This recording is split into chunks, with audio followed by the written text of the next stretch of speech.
నమస్కారం friends, welcome to మంచి మార్గం ఛానల్. నా ఛానల్లో చాలా మటుకు టాపిక్స్ ఈ సొసైటీని ఇరిటేట్ చేసేటట్టే ఉంటాయి. అయినా ఆ టాపిక్స్ పై నేను ఎప్పుడూ మాట్లాడుతూనే ఉంటా. ఎందుకంటే ప్రతి నీచ నికృష్ట అంటే చెత్త మెంటాలిటీ ఉన్న మనిషిలో కూడా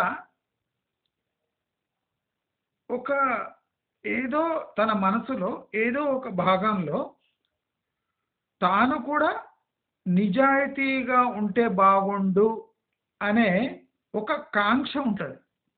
మనం చాలా మందికి ఇట్లా తిడుతుంటాం, నీచుడు, నికృష్టుడు, దరిద్రుడు, క్రిమినల్ మెంటాలిటీ, అన్ని అబద్ధఖోరు అని తిడుతుంటాం. కానీ మనం హ్యూమన్ టెండెన్సీని అబ్జర్వ్ చేస్తే అంటే పరమ నీచుడి దగ్గర కూడా తన మనసులో ఏదో కోణలో ఒక 2%, 1% నేను కూడా నిజాయితీగా ఉంటే నాకు ఆ ఛాన్స్ ఉంటే బాగుండే అనే ఒక ఎక్కడ ఉంటుంది ఆ మనసులో ఆ భావన. అయితే మన సొసైటీలో అలాంటి భావన ఏ కొద్దిగా ఉన్నా దాన్ని సొసైటీ చంపేస్తుంది. అంటే ఆ పర్సన్ని మంచి వైపు, సత్యం వైపు తీసుకోపోనివ్వదు.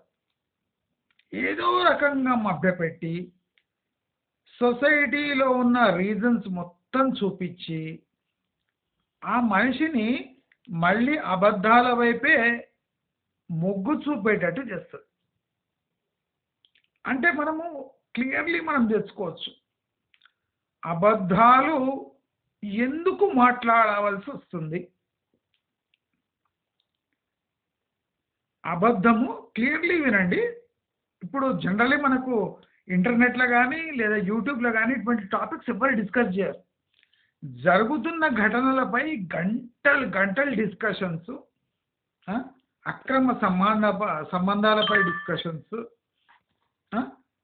ఇతరత్ర వాటిపై డిస్కషన్స్ జరుగుతాయి. కానీ అసలు ఈ అబద్ధాలు ఈ సొసైటీలో అంటే శాసించడానికి కారణాలేమి? అసలు అబద్ధాలు అంత పవర్ఫుల్లా? అసలు సొసైటీలో ఫ్లోట్ అయ్యే న్యూస్ ఎంతవరకు జెన్యున్, ఎంతవరకు కరెక్ట్, ఎంతవరకు రీజనబుల్? అసలు ఈ అబద్ధం ప్లాట్ఫామ్ పైనే ఈ సొసైటీ ఎందుకు గట్టిగా నిలబడింది? చూడండి, ఎప్పుడు మనకు ఏదైనా పని సులువైన మార్గంలో మన బుర్ర ఉపయోగించకుండా జరగాలి అంటే దానికి ఏదో short cut, wrong method use చేస్తేనే ఆ పని అంటే త్వరగా అయిపోతుంది. అంటే డబ్బులు ఇచ్చో, అబద్ధం చెప్పో, మభ్యపెట్టో, బెదిరించో, అంటే ఇలాంటి టాక్టిక్స్ యూజ్ చేస్తేనే ఒక పని తొందరగా అయిపోతుందని సొసైటీలో బాగా పాతుకుపోయి. అయితే కొన్ని దశాబ్దాలుగా సొసైటీ ఈ అబద్ధాలకు అలవాటు పడ్డాక ఒక సొసైటీనే సడన్గా చేంజ్ అయిపోండి అంటే అవుతుందా? అది అన్రీజనబుల్ డిమాండ్. అది ఇప్పుడు కూర్చోబెట్టి గవర్నమెంట్ సొమ్ము చేతికిస్తుంది. మీరు కూర్చోండి నాన్న ఇంట్లో, మీకు ఏదో బంధు రూపంలో, ఏదో సబ్సిడీ రూపంలో, ఏదో ఇన్సెంటివ్ స్కీమ్ రూపంలో మీకు కూర్చున్నక్కడ మేము ఇస్తాం. ఈ కాన్సెప్ట్ ఎంతవరకు కరెక్ట్? అసలు చూస్తే సర్వైవల్ ఆఫ్ ది ఫిట్టెస్ట్ అనే కాన్సెప్ట్ ప్రపంచంలోకెల్లా కరెక్ట్ కాన్సెప్ట్. అర్థమైందా? ఇప్పుడు అంటే క్రూరంగా అనిపిస్తుంది ఈ concept. Survival of the fittest అనేది క్రూరమైన కాన్సెప్ట్. కానీ సొసైటీ క్లీన్గా నీట్గా ఉండాలి అంటే ఈ కాన్సెప్ట్ చాలా పనికొస్తుంది. కానీ మనము సొసైటీలో కొంతమంది వీక్ ఉన్నారని వాళ్ళని ఆదుకునే పేరుతో ఈ సర్వైవల్ ఆఫ్ ది ఫిట్టెస్ట్ అనే ఒక కాన్సెప్ట్ని తీసి పక్కకు పడేశాం. ప్రతి ఒక్కరూ ఎదగాలి, ప్రతి ఒక్కరూ సమానమైన విధంలో ఎదగాలి, ప్రతి ఒక్కరూ సొసైటీలో సేమ్ థింగ్స్ ఎంజాయ్ చేయాలి, ప్రతి ఒక్కడు అంటే అర్హత లేకున్నా ఆ స్థానంలో నిలబడాలి అనే ఒక పిచ్చి కాన్సెప్ట్ని మనం డెవలప్ చేసుకున్నాం. మనంతకు మనం డెవలప్ చేసుకొని ప్రతి ఒక్క మనిషిని పైన తోయడానికి ట్రై చేస్తాం. ఇప్పుడు ఒక సొసైటీని మీరు తప్పుడు విధంగా పెంచి పోషించి ఒక లెవెల్కి తీసుకొని వచ్చి ఇప్పుడు తత్వాలు వల్లిస్తానంటే ఆ సొసైటీ యాక్సెప్ట్ చేస్తుందా? చెయ్యదు. చెయ్యాలనుకోవడం మూర్ఖత్వం.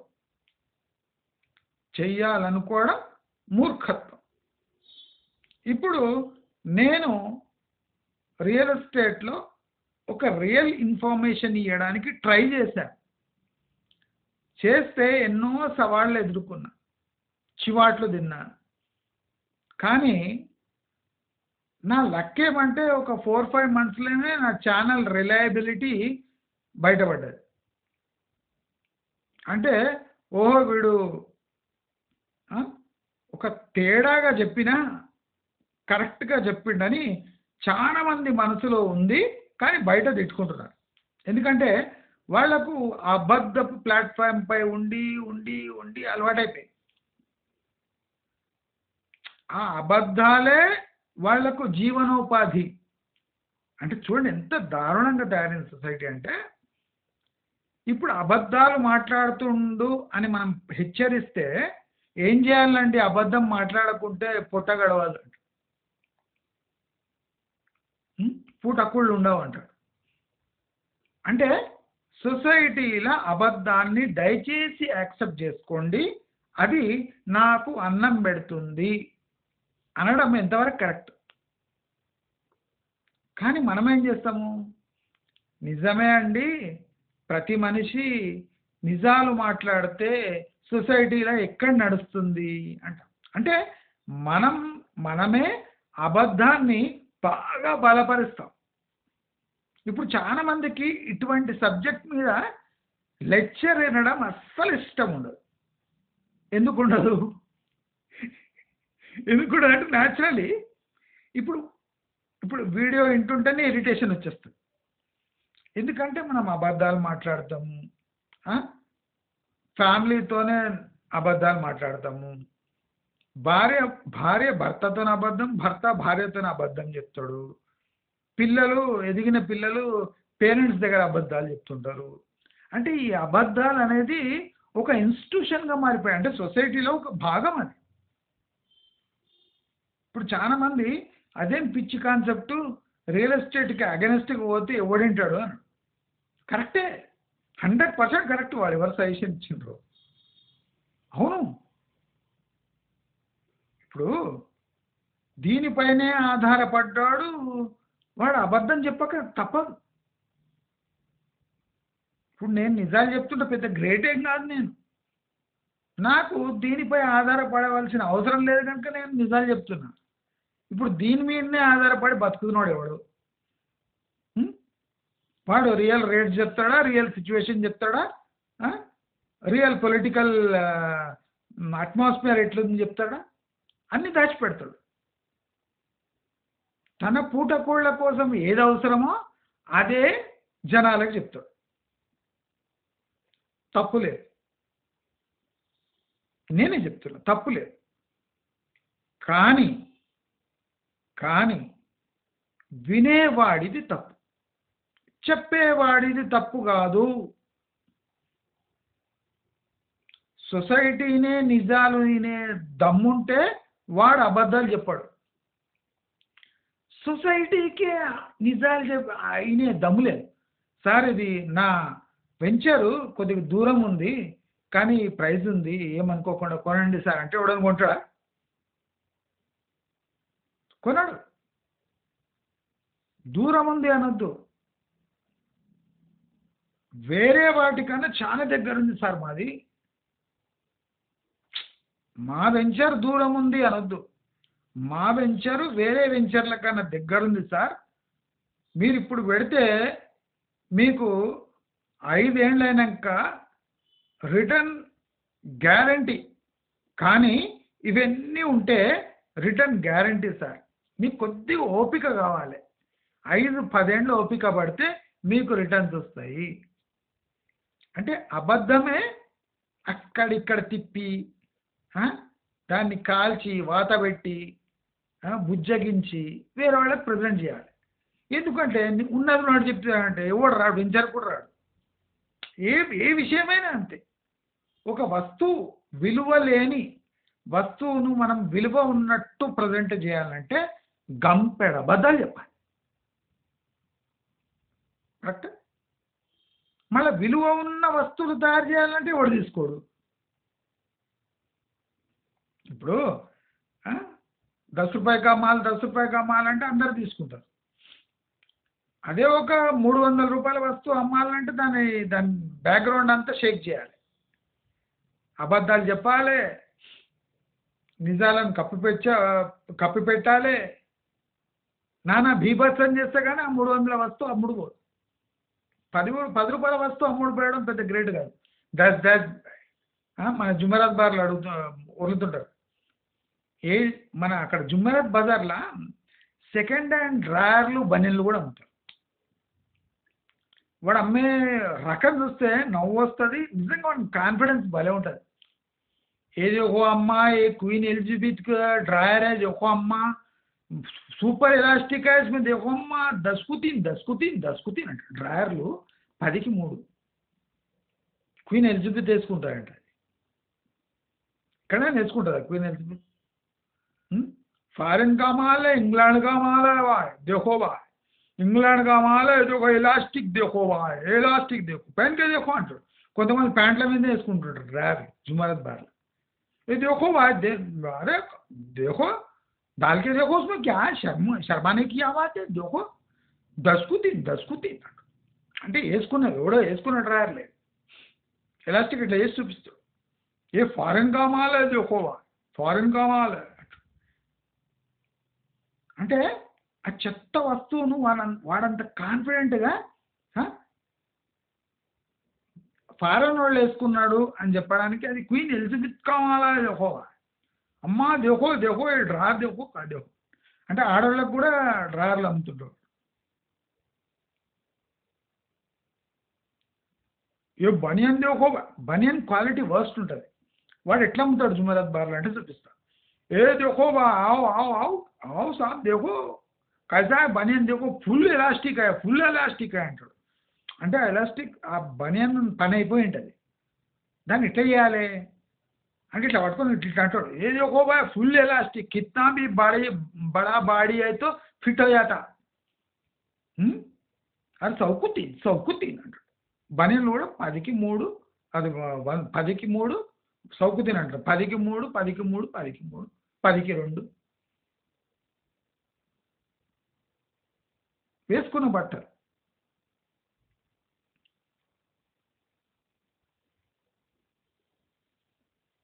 అంటే ఒక వస్తువు మన కండ్ల ముందర కనిపిస్తున్న దాన్ని ఒక గొప్ప వస్తువుగా ప్రజెంట్ చేయడం అది గ్రేటెస్ట్, తప్పదు వానికి.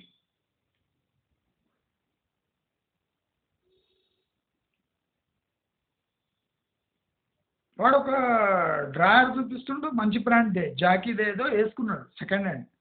ఏది ఓ వాయ్ సల్మాన్ ఖాన్ డాల్తా ఏ డ్రాయర్ దేకే అంటాడు. అరే एडवर्टाइजमेंट में नहीं देखे, सलमान खान डालता लक्स का है देखो, ये सलमान खान డ్రాయ్ देखो అంటాడు. సల్మాన్ ఖాన్ వేసుకుంటే మనకు తెలుస్తుందా వానికి కొనుక్కున్నటువంటి, అంటే వాడి ప్రెజెంటేషన్, వాడికి తెలిసిన ప్రెజెంటేషనే అంట.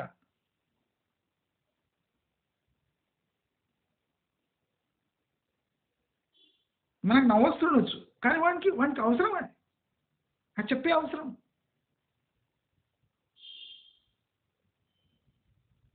వాడు లిప్స్టిక్ అమ్ముతున్నాడు, లిప్స్టిక్ అమ్ముతున్నాడు. ఎట్లా అమ్ముతాడు?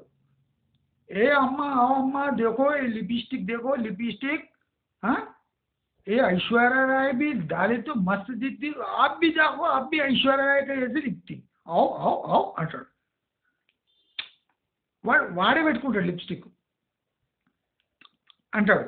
అని देखो अम्मा कैसा लाल हो गया देखिए, अरे अरे अरे ये लिपस्टिक लगाए तो पूरे मर्दा तुम्हारी तरफ ही देखते అంటాడు.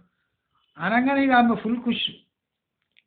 ఆ లిప్స్టిక్ ఎంత 10 రూపీస్, వాడే పెట్టుకొని చూపిస్తాడు. చేతికి పెట్టుకోడు వాడే లిప్స్టిక్ పెట్టుకుంటాడు. అందరిని పెట్టుకోమంటాడు అక్కడ, అదే లిప్స్టిక్ అందరికి ఇస్తాడు పెట్టుకోమని. ఏ లిప్స్టిక్ దేహో వాయ్ అంటాడు. మొగోళ్ళకు కూడా పెట్టడానికి రెడీ అయిపోతాడు. అంటే ఒక మనిషి అవసరం తనని ఎంత అబద్ధమైన ఆడడానికి ప్రేరేపిస్తుంది. కడుపు కాలితే జనాలు అన్ని ఇటువంటి పనులు చేస్తారు. అయితే ఇప్పుడు సొసైటీలో అబద్ధాలు ప్రబలుతున్నాయి అంటే దానికి కారణం ఏమంటే సొసైటీ మొత్తం ఆకలితోనే ఉంది. దానికి ఏ విధంగా అయినా డబ్బులు సంపాదించాలి అనే ఒక కాన్సెప్ట్ సొసైటీలో వెళ్ళిపోయింది. కాపీ కొట్టైనా ప్రైవేట్ స్కూళ్ళన్నిట్లో కాపీ కొట్టిస్తారు, ఆన్సర్స్ ముందే చెప్పేస్తారు, వేలు వేలు ఫీజులు దాంటారు. అందరికీ తెలుసా? తెలుసు. కానీ పెద్ద పెద్ద స్కూళ్ళలో ఎందుకు చేర్పిస్తారు పిల్లలని అంటే బయట తెలియకుండా లోపల కాపీ కొట్టించి పాస్ చేసి మనకు ప్రోగ్రెస్ కార్డ్ ఇస్తారు. ఇప్పుడు పెద్ద పెద్ద స్కూల్స్, జాన్సన్స్, పెద్ద పెద్ద డిపిఎస్లు అన్నీ అంతే, మొత్తం కాపీ కొట్టిస్తారు. ముందే క్వశ్చన్స్ చెప్పేస్తారు, ఆన్సర్ రాపిచ్చి రెడీ చేపిస్తారు. పాస్ అయి పోగానే పేరెంట్స్ మురిచిపోతారు. అంటే నిజం అబద్ధం అక్కడ స్కూల్లో ఏం చెప్తలేరు. పొద్దున 7 నుంచి సాయంత్రం 7 వరకు పిల్లల్ని ఆ సిలబస్ అంత ఉండదు. ఈడ్చిది అంతే 4 నెలలు 5 నెలలు సిలబస్ కంప్లీట్ చేయవచ్చు. వాడేం చేస్తాడు? ఫీజులు వసూలు చేయాలని మొత్తం 8-10 నెలలు చెప్తాడు. అది పొద్దున 7 నుంచి సాయంత్రం 7 వరకు. అంత అవసరమా? 10th క్లాస్కి, 9th class, 7th class, 6th క్లాస్కు ఐఐటి కోచింగ్, ఐఐటి ప్రిపరేషన్. అంటే మనకు తెలుసు ఇది రాంగ్ కాన్సెప్ట్, పిల్లల్ని టార్చర్ చేసే మెథడ్. అయినా మనం ఫీజు కట్టి మరీ గంపెడు బుక్స్ నెత్తి మీద పోసి ఇన్ని నోట్బుక్లు ఇచ్చి వాడికి తిండి సరిగా లేక టార్చర్ చేసి ఏం సాధిస్తున్నాం? ఈ నిజం మన పిల్లలకే వర్తింపజేస్తున్నామంటే మనం ఎంత నికృష్టమైన సొసైటీలో ఉన్నామని మనం అర్థం చేసుకోవాలి. అంటే పిల్లలకు కూడా ఒక రాంగ్ కాన్సెప్ట్ని గట్టిగా బల్లగుద్ది డబ్బులు ఇచ్చి మరీ దాన్ని మనం శాసిస్తున్నాం. ఒక రాంగ్ కాన్సెప్ట్ అని మీ మనసుకు తెలుసు, ఆ పిల్లగానికి తిండి సరిగ్గా దొరకలేదని తెలుసు, నిద్ర లేమని తెలుసు, కానీ మీ టార్గెట్స్ అచీవ్ చేయాలి. ఎందుకు చేయాలి? వాడు పుట్టిండి దానికోసమేనా?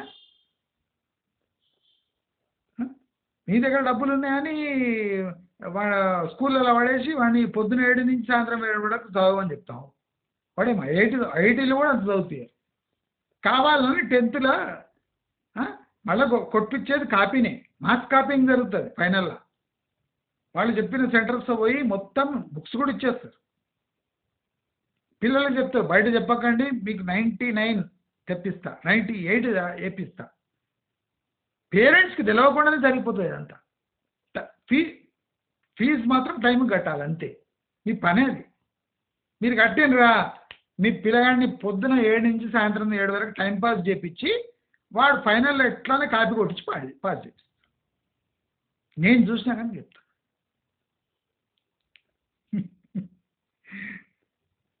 అది అక్కడ టీచర్లకు ఏండ్ల తరబడి సేమ్ సబ్జెక్ట్ చెప్పడంలో పెద్ద ప్రాబ్లం లేదు. దాన్ని సాగదీయాలి ఎట్లా? 8-10 నెలలు సాగదీసి ఫీజులు వసూలు చేయాలి. సంవత్సరం ఫీజు వసూలు చేయాలి కదా, 12 నెలలు ఏమైనా చూపించాలి కదా, కష్టపడ్డట్టు పిల్లలు కష్టపడ్డట్టు చూపించాలి. అందుకోసం అబద్ధాలు చెప్పడం, పొద్దున 7 నుంచి సాయంత్రం 7 వరకు. ఏం చెప్తారు పొద్దున 7 నుంచి సాయంత్రం 7 వరకు 10th సిలబస్? నేను కూడా పాస్ అయినా. నేను ఎప్పుడు మ్యాక్సిమం పొద్దున 5 గంటలకు లేస్తుంటుంది నేను, అంతే చదవడానికి. ఈ రాత్రుళ్ళు టీలు దాక్కుంటా చదువుడు ఏం లేదు.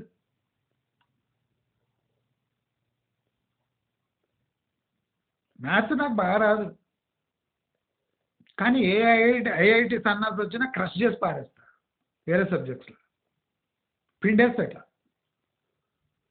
చూసిన నేను ఐఐటి వాళ్ళని అంతా, మొత్తం నా కెరియర్లో మస్తు చూసిన ఐఐటీలు, బీటెక్లు, ఎంటెక్లు. బాగా చదువుకున్నారు మొత్తం, కట్టలు రాత్రం బగులు లక్షలు తగిలేసారు. అరే లాజికల్గా ఏదైనా థింక్ చేయరా అంటే చేత. మళ్ళీ ఏదైనా ప్రాబ్లమ్స్ ఇచ్చినామంటే పేజీలు సాల్వ్ చేస్తారు దాన్ని. హోల్ స్క్వేర్, బై స్క్వేర్, ఏని అక్కడ తీసుకోపోతారు, బిని ఇక్కడ తీసుకొని వస్తారు, స్టెప్స్ వేస్తారు. నాకు చూస్తేనే తీసుకొస్తుండే. మా జూనియర్స్ ఉండే, అంటే మా ట్రైనీస్ ఉండే ఐఐటి నుంచి, ఒక్కొక్కడు ఐఐటి, బీటెక్, గోల్డ్ మెడలిస్టులు. వాడికి ఏ ప్రాబ్లం ఇచ్చినా 2-3 పేజీ ప్రాబ్లం సునాయాసంగా చేస్తారు. కానీ ఏదైనా ప్రాక్టికల్ ప్రాబ్లం ఇస్తే ఫెయిల్. ఏంద్రా ఇది అంటే, ఇది ఎంత మొత్తం జనాలతో ముడిపడి ఉంది, మనకు కాని పని అంటాడు. అంటే ఏం జనాలు లేకుండా ఒక ప్రాబ్లం షీట్ మీద ఇస్తే టక టక టక టక టక టక వేసి దానికి ఫైనల్గా దానికి ఏం ఆన్సర్ రావాలి అది తెచ్చేస్తాడు. మీరు ఏమి అంటే జీనియస్లు వాళ్ళంతా. మీరు ఎటువంటి ప్రాబ్లమ్స్ ఇచ్చినా కట్ట టక టక టక చేసి పడేస్తారు. మళ్ళీ ఏంద్రా మళ్ళీ ఇంత జీనియస్ ఉన్నారు, మళ్ళీ ఇది ఏంద్రా అంటే చేతగా సార్ మాకు అంటాడు.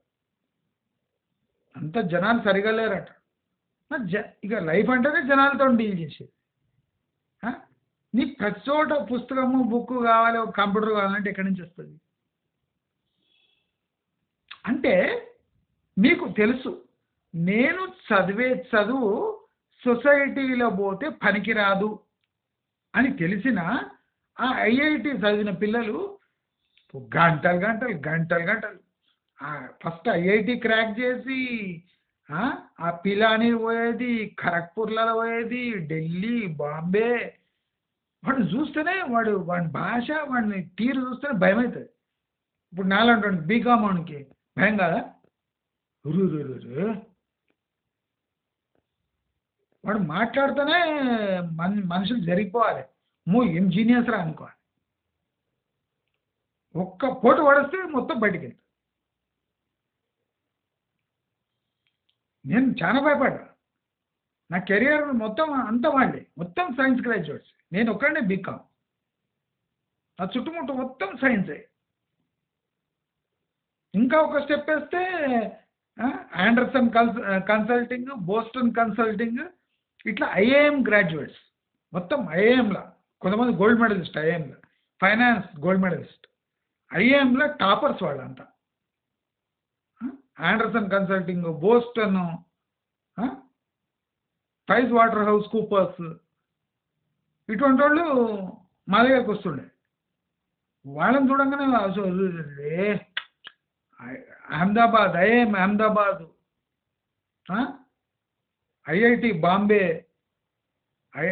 ఖరగ్పూరు, ఎక్సెల్ఆర్ఏ జంషెద్పూరు, వీళ్ళంతా ప్రైస్ వాటర్ హౌస్ పెద్ద పెద్ద కన్సల్టింగ్ ఫార్మ్స్. అంటే వాళ్ళు అంతా పెద్ద పెద్ద ఐఏఎం నుంచే పాస్ అయ్యి వచ్చింటారు.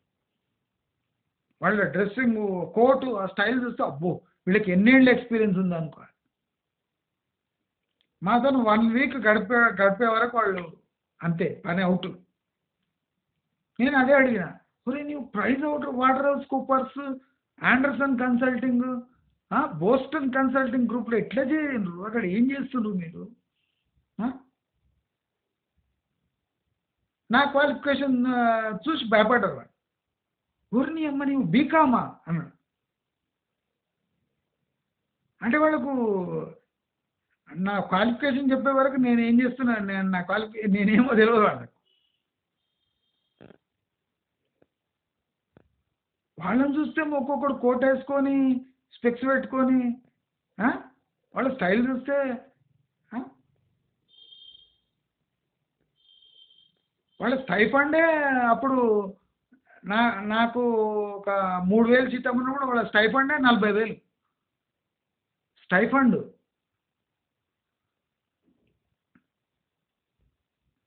అన్నాడు వాడు పరేషాన్. అర్రే నేను అదే అన్నా, మళ్ళీ ఐఏఎంలో ఏం చదివినరా మీరు?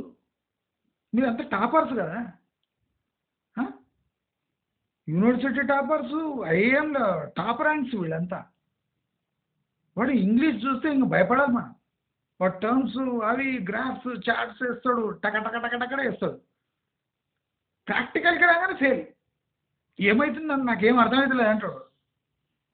అసలు ఇట్లుంటుందా ఇండస్ట్రీ అంటే? ఇట్లుంటుందా అసలు? ఆఫీస్లో ఏంది ఎవరికి ఏం డిసిప్లిన్ లేదంటారు. అంత అబద్ధాలు చెప్తున్నారు కదా సార్ మీరు, ఎట్లా డేటా మేము ఎట్లా తీయాలంటారు. అంత అబద్ధాలే. వాడేమో price water house Coopers, Boston consulting, డాటానే మొత్తం అబద్ధం ఉంది కదా సార్ మీరు, అంత 400 పీస్ కానిలే, మరి ఎట్లా బతుకుతుంది సార్ మీరు అంటాడు. నేనన్నా మీరు చూసినా ఇంకా తక్కువ ఉన్నారు, పెద్ద పెద్ద శాలరీలు ఉంటారు ఇక్కడ. మామూలుగా అబద్ధాలు మామూలుగా చెప్పారు వాడు, మొత్తం కంపెనీలు లేచిపోతుంది అటువంటి అబద్ధాలు చెప్తారు. వాళ్ళు లాస్ట్కి దండం పెట్టిపోయారు. మీరు ఎట్లా బతుకుతున్నారో ఏమో సార్, మాకైతే చేత కాదు ఇటువంటి ఇండస్ట్రీలలో పనిచేయడం.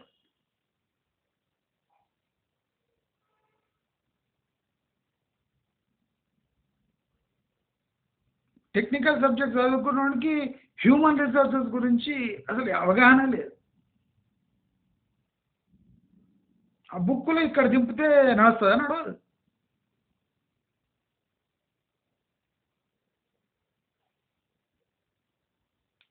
ఫ్యాక్టరీలలో నీవేమైనా తిట్టినామంటే బయటికి రా చూసుకుందామంటారు వాడు, సూపర్వైజర్, ప్రొడక్షన్ మేనేజర్. నీ ఫ్యాక్టరీ లోపల ఉన్నావు కదా సరిగ్గా, నువ్వు ఫ్యాక్టరీ బయట రా లేపేస్తాను నేను అంటాడు. ఏం చేస్తాం? ఏం చేస్తాం? ఊరు కానీ ఊరు, ప్లేస్ కానీ ప్లేస్, ముట్టి జీతాలు, దానికోసం ప్రాణాలు బలిస్తామా? తప్పదు. జాబ్ ఉండాలి అంటే మనం ఉండాలి, లేదా వాడు ఉండాలి, రెండిట్లో ఏదో అది ఎంచుకోవాలి. అంటే ప్రపంచంలో మనకు తెలుస్తుంటుంది, ఇండికేట్ చేస్తుంటుంది, ఇది అబద్ధము, ఇది కాదు, నిజం కాదు, నిజం కాదు. నేను ఎప్పుడు చెప్తుంటా, శంకరాచార్య చెప్పినట్టు, ఆది శంకరాచార్య చెప్పినట్టు, నేతి ఇది కాదు ఇది కాదు అంటాడు. శంకరాచార్య లైఫ్ అంతా ఇది కాదు ఏదో ఉంది, ఇది కాదు ఏదో ఉంది, అన్వేషణ. నిజం ఎక్కడుంది? నిజం అంటే ఏమి?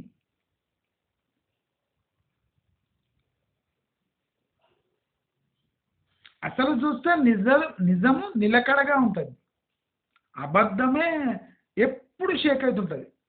అంటే సిచ్యువేషన్ వైజ్ అబద్ధం చేంజ్ అవుతూనే ఉంటుంది, కానీ సత్యం అట్లనే నిలబడి ఉంటుంది. ఎప్పుడు ఓడిపోతుందో తెలియదు, కానీ గట్టిగా నిలబడి ఉంటుంది నిజం.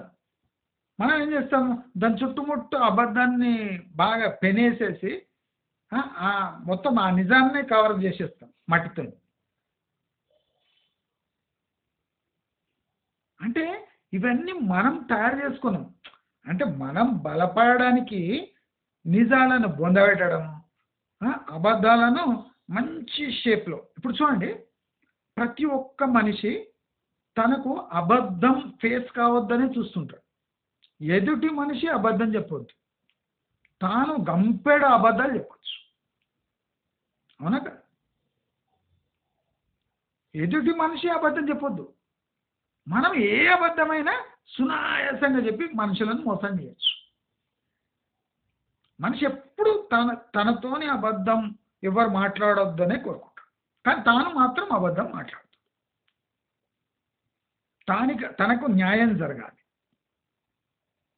తనకన్నీ నిజాలు తెలవాలి. తనకందరూ నిజాయితీ పరులుగా కనిపించాలి. అబద్ధం కోర్లు తన జీవితంలో ఉండొద్దు. కానీ తాను చాతనైనంత అబద్ధాలు చెప్పాలి. అది అందరూ నమ్మాలి. అందరూ దాన్నే బలపరచాలి, నమ్మాలి, తనకు లాభం చేకూర్చాలి. ఎంత ఘోరమైన సొసైటీలో అభిప్రాయాలు చూడండి. చాలా మందికి నా మాటలు నచ్చవంటే కారణం ఏంది?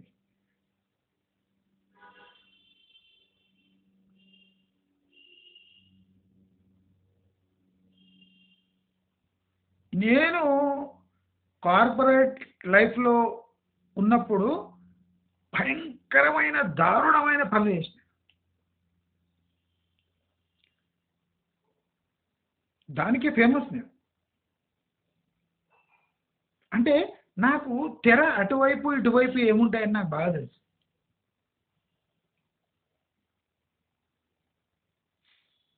ఇప్పుడు దారుణాలు చేసిన మనిషికే నిజాలు తెలిసి ఉంటాయి. అసలు నిజమేమి, మనం చేస్తున్న పనులేమి,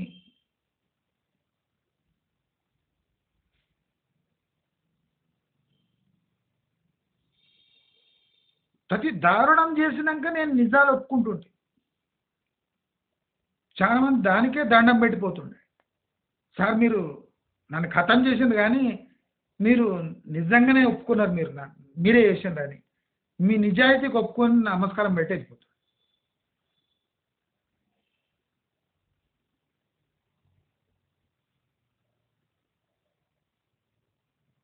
అంటే ఒక్కరి జీవనోపాధి మనం గుంజేస్తున్నామంటే అది క్రిమినల్ చర్య.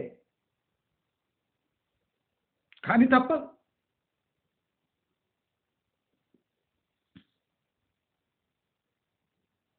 అంటే మనలో ప్రతి మనిషిలో కూడా పైశాచికత్వం ఉంటుంది, శాడిజం ఉంటుంది.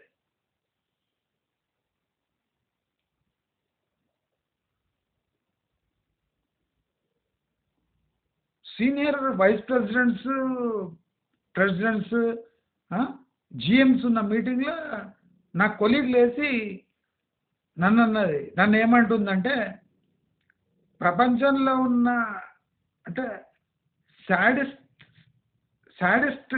సాడిస్ట్ పర్సన్ మా బాస్ అని నన్ను చూపిస్తుంది. వీడు పని కావాలంటే ఎటువంటి సాడిజంకైనా దిగుతాడు. వీడికి మనసు లేదు, మానవత్వం లేదు.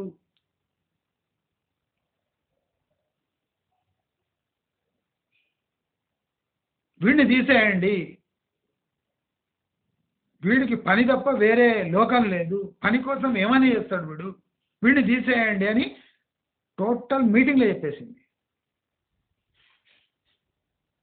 కానీ నెక్స్ట్ డే నేను వచ్చాను ఫ్యాక్టరీకి, ఆమె రాలేదు. అంటే కంపెనీ ఎవరిని బలపరిచింది? నా శాడిజాన్ని, నా క్రూరత్వాన్ని బలపరిచింది. అంటే సొసైటీ దానికే బలపరుస్తుంది.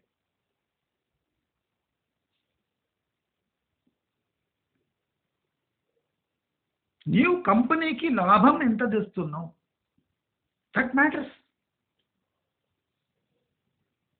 నీవు అబద్ధాలు చెప్తున్నావా, మందిని టార్చర్ చేసి పని చేపిస్తున్నావా, 24 గంటలు నువ్వు పని చేస్తావా, అవన్నీ అవసరం లేదు. కంపెనీకి ఏం కావాలి? లాభాలు కావాలి. ఎవరు లాభం తెస్తాడో వాడే కంపెనీకి కావాలి. నిజాలు చెప్పేటోడు కాదు. ఆమె నిజంగా చెప్పింది, పచ్చి నిజం చెప్పింది.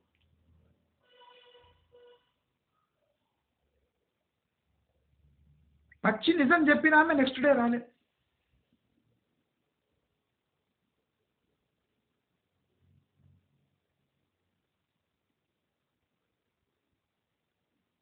నేను నిద్ర లేచి 1 గంటకి ఫ్యాక్టరీకి వెళ్ళిపోతుంటే,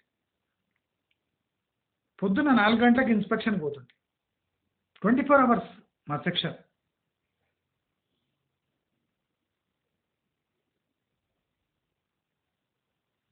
సెక్యూరిటీ వాళ్ళు అడుగుతుండే, అంటే మామూలు భాషలో, సార్ మీరు మనుషులా పశువులా అని. అంటే అట్లా అడగకుండా మెత్తగా అడుగుతుండే, రెస్పెక్ట్తో. దాని అర్థం ఏమంటే మీరు మనిషా పశువా అని.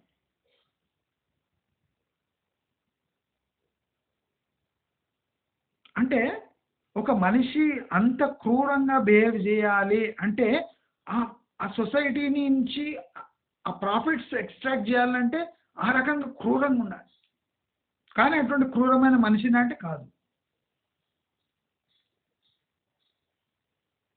అంటే తెరపై ఒక ఉండే ఉండడం, తెర లోపల ఒకటి, ప్రతి ఒక్క మనిషిలో ఒకటి ఉంటుంది మానవత్వం.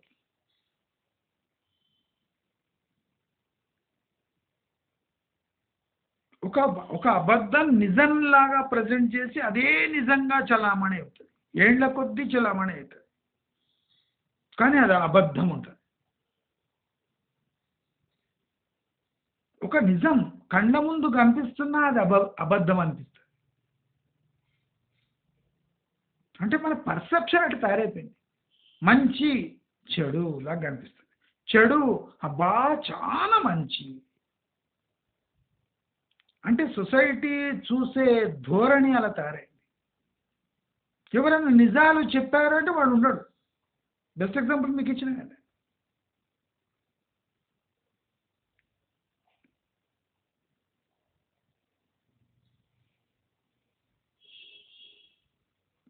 ఇప్పుడు ఎవ్వరికి పర్ఫెక్ట్ నిజం అవసరం లేదు. ఆ నిజాల్లో కూడా తేడా ఉండాలి, అయితేనే నస్తుంది.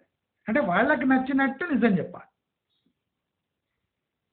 వాళ్లకు నచ్చినట్టు నిజం చెప్తే అది నిజం. ఇప్పుడు చాలా మంది కంప్లైంట్ చేస్తుంటారు, సార్ లాభాలు వస్తలేవు, లాభాలు వస్తలేవు. లాభాలు వస్తలేవు అన్న లైన్ కిందనే లాభాలు ఉంటాయి. కానీ వీళ్ళు ఆ మిస్టేక్స్ ఎట్లా కంటిన్యూస్గా చేస్తుంటారు అంటే కరెక్షన్ లేకున్న మిస్టేక్స్ చేస్తుంటే ఇంకా లాభాలు ఎక్కడ వస్తాయి? ఎప్పుడైనా కరప్షన్ని దులిపితే అంటే చేస్తున్న మిస్టేక్స్ని దులిపితే నిజం బయటికి పడుతుంది. నువ్వు ఆ చేసిన మిస్టేక్నే బలపరుచుకుంటూ అబద్ధాల మీద అబద్ధాలు చెప్పి చేసిన మిస్టేక్స్ని కప్పిపుచ్చి దాని మీద ఒక బ్లాంకెట్ వేసి నాకు లాభాలు రావాలి లాభాలు రావాలంటే ఇక్కడి నుంచి ఫస్ట్ కరెక్షన్ మీకు ఇష్టం లేదు, అబద్ధం దాంట్లో పార్టే, నిజాలు యాక్సెప్ట్ చేసుకోరు, కరెక్షన్ చేయరు, చెప్పి చూపించినా చేసుకోరు. కానీ ప్రాబ్లం సాల్వ్ కావాలి. ఎట్లయితుంది?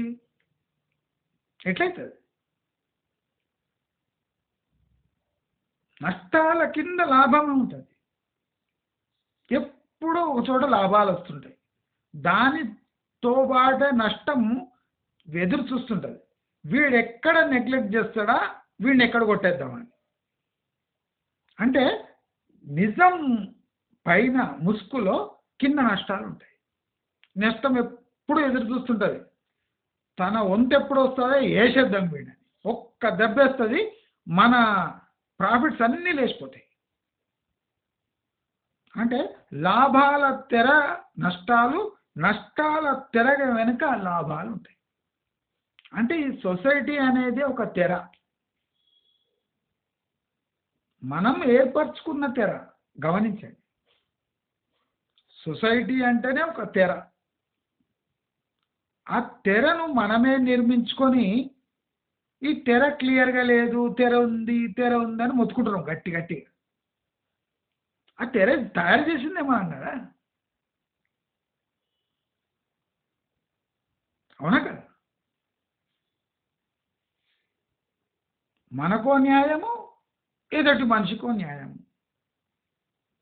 మనకో నిజము, ఎదుటి మనిషికో నిజం. అంటే మన నిజమే వాడికి చెప్దామని లేదు, మనం ఆ నిజం చెప్పేటప్పుడే దాంట్లో అబద్ధం మిక్స్ చేసి వాడికి చెప్తాం. అంటే దాంట్లో ఏదో కల్తీ చేస్తాం. ఇప్పుడు మీకు ఏదో మంచి ప్లాట్ దొరికింది, పక్కకు 3 ప్లాట్లు ఉన్నాయి. మీరు పోయి చెప్పారు మీకు 5,000కి దొరికింది. మీరేం చెప్తారు? ప్లాట్ ఉందట 7,000 చాలా చీప్ ఉంది అంటారు. అంటే 2,000 కల్తీ చేసిండట. ప్లాట్ ఉంది. మీకు వానికి చెప్పేది ఉంది. చెప్తే ఏం చేస్తారు మీరు? ఆ 5,000 ప్లాట్‌ని 2,000 ఇంక్రీజ్ చేసి మనం ఎక్కడైనా దొబ్బేద్దాం అనుకోని 7,000కి ఉంది జబర్దస్త్ నేను కూడా తీసుకుంటున్నా. 7,000కే తీసుకున్నా నేను కూడా. నీకు కూడా 7,000కి కావాలిస్తే ఇప్పిస్తా. అంటే నిజాయితీ ఉంది. ఈ నిజాయితీలోనే అబద్ధం ఉంది. అక్కడనే కల్తీ ఉంది. అంటే ఈ కల్తీ చేసే అలవాటు ఎందుకు? కూటి కోసం.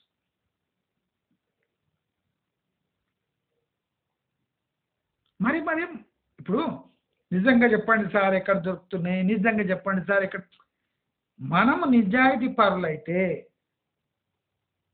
మనం సిన్సియర్‌గా బిహేవ్ చేస్తే ఆ సిన్సియారిటీ మన దగ్గరకు వచ్చేస్తుంది. ఇప్పుడు చూడండి నిజాలు మాట్లాడేటోడు వాడెప్పుడు ఫోన్ నంబర్లు ఇయ్యడు. ఎందుకంటే ఎప్పుడు డేంజర్ ఉంటుంది. ఎవడో ఒకడు ఫోన్ చేసి అడ్డగోలు మాట్లాడతాడు. అదే అబద్ధాలు మాట్లాడేటోడు చూడండి ప్యాంప్లెట్ల మీద ఫోన్ నంబర్లు, స్క్రీన్ మీద ఫోన్ నంబర్లు కలుగుతుంటాయి. డిస్క్రిప్షన్లో ఫోన్ నంబర్లు ఇస్తాడు, కామెంట్ బాక్స్లో ఫోన్ నంబర్ ఇస్తాడు. మీరు ఎప్పుడైనా కాల్ చేయండి సార్ అంటాడు. ఎందుకంటే వాడికి పోయేది ఏం లేదు. వాడు మాట్లాడేదే అబద్ధం. ఇంకా వాడికి ఎన్ని ఫోన్ నంబర్లు ఇచ్చినా వాడు చెప్పేది అదే సేమ్ స్టోరీ. ఒరిజినల్ స్టోరీ చెప్పాడు. వానికి ఫోన్ నంబర్ ఎందుకు ఉపయోగపడుతుందంటే అబద్ధాలు చెప్పడానికే ఫోన్ నంబర్ ఉపయోగపడుతుంది. ఇప్పుడు నాలంటాడు ఫోన్ నంబరు లేదా నిజాయితీ పరులు ఫోన్ నంబర్ ఇవ్వాలంటే భయపడతారు. ఎందుకంటే నిజము అనేది ఈ సొసైటీ సైన్స్. దాన్ని ఎప్పుడు లేపేద్దామని చూస్తుంటారు. అబద్ధాలు ఎక్కడంటే అక్కడ ఫోన్ నంబర్. అంటే ఫోన్ నంబర్ ఇచ్చిన వాడంతా అవినీతి పరుడు అని కాదు. ఇప్పుడు ఫోన్ నంబర్ ఇస్తారు, చాలామంది ఇస్తారు. వాళ్ళు నీతి పరులే ఉంటారు. మనకు మనకు అందుబాటులో ఉండాలని ఇస్తారు. అది ఒక కానీ చాలా మటుకు ఫోన్ నంబర్లు ఎందుకు ఇస్తారు? మీరు ఎప్పుడైనా ఫోన్ చేయండి సార్ నేను వస్తా అంటాడు. అంటే ఎక్కడైనా తేడా ఉంటుంది అక్కడ. వస్తువు మంచిదైతే వాల్యూ ఉంటే కస్టమర్ ఉరుక్కుంటూ వస్తాడు. వస్తువుల తేడా ఉంటే నీ ఫోన్ నంబర్ వేయాల్సి వస్తుంది. ప్లాట్ మంచిగా ఉంటే పాక్కుంటూ వస్తాడు కస్టమర్. నీకు ప్లాట్ బాగాలేకపోతే నువ్వు ఫోన్ నంబర్లు ఇచ్చి ఎప్పుడంటే అప్పుడు నువ్వు పోవాల్సి వస్తుంది. నువ్వు ఎక్కడంటే అక్కడ పోవాల్సి.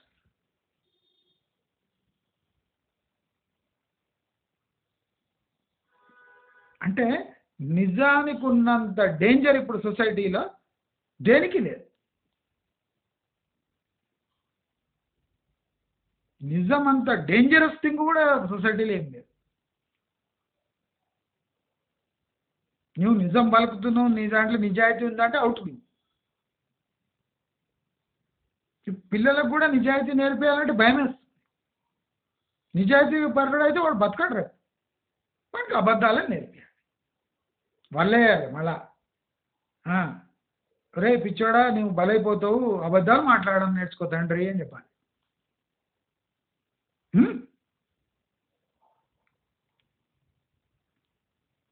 నేను ఇప్పుడు చేస్తున్నదంతా ఎక్స్పెరిమెంటే. ఇలాంటి బీభత్సమైన ఎక్స్పెరిమెంట్లు చేసినాను.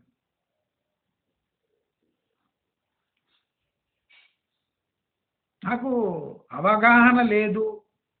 యూట్యూబ్ లేదా వీడియోస్ ఇట్లా అంటే ఏం లేదండి. మొత్తం అంటే యూట్యూబ్లో టెక్నికాలిటీస్ నాకు తెలియదు కానీ అసలు ఒరిజినల్ థింగ్స్ అన్నీ పుష్కలంగా ఉన్నాయి నా దాంట్లో.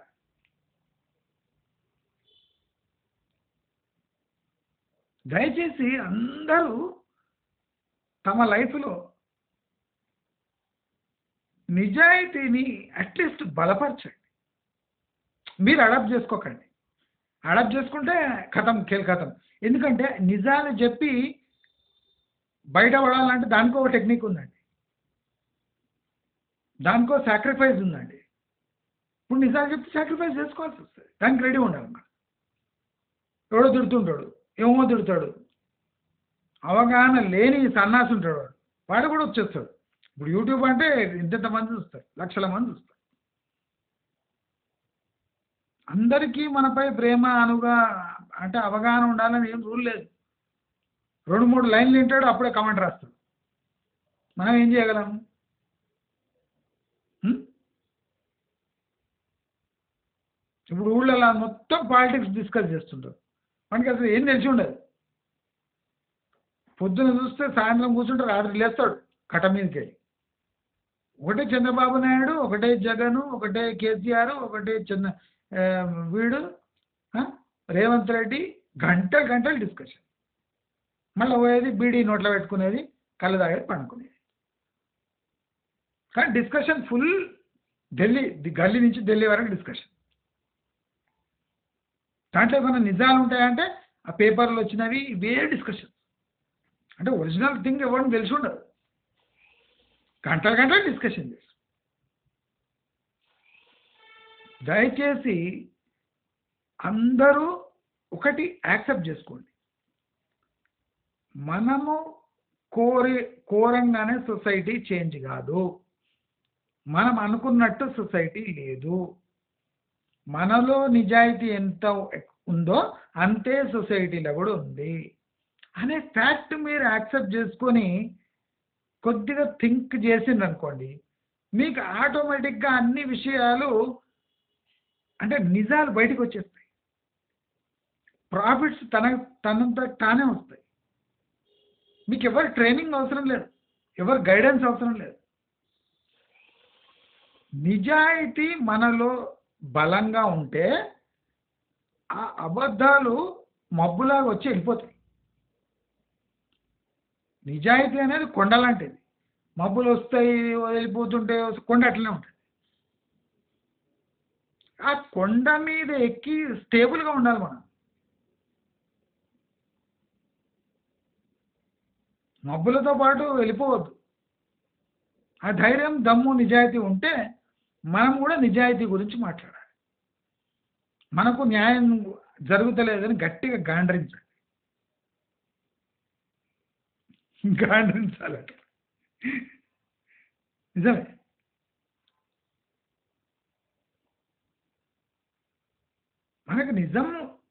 మనకు నిజాలు తెలవాలి, మనకు నిజాలే కావాలి అంటే మనం కూడా ఆ నిజాయితీగా ఉండాలి. లేదా గాండ్రించినట్టే ఉంటుంది.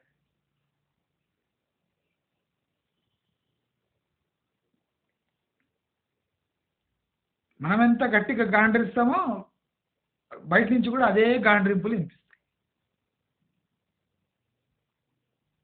నాకు నిజం కావాలి, నాకు నిజం కావాలి, నాకు నిజం కావాలి అంటే అక్కడి నుంచి నాకు నిజం కావాలి, నాకు నిజం కావాలి, నాకు నిజం కావాలి.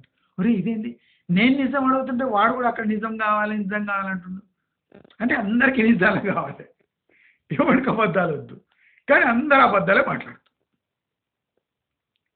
ఒక్కసారి నేను చెప్పిన దాంట్లో సీరియస్నెస్ ఎంత ఉందో ఒక్కసారి, నేను నవ్వుకుంటూ చెప్తున్నా కానీ దాంట్లో సీరియస్ పాయింట్స్ ఉన్నాయి.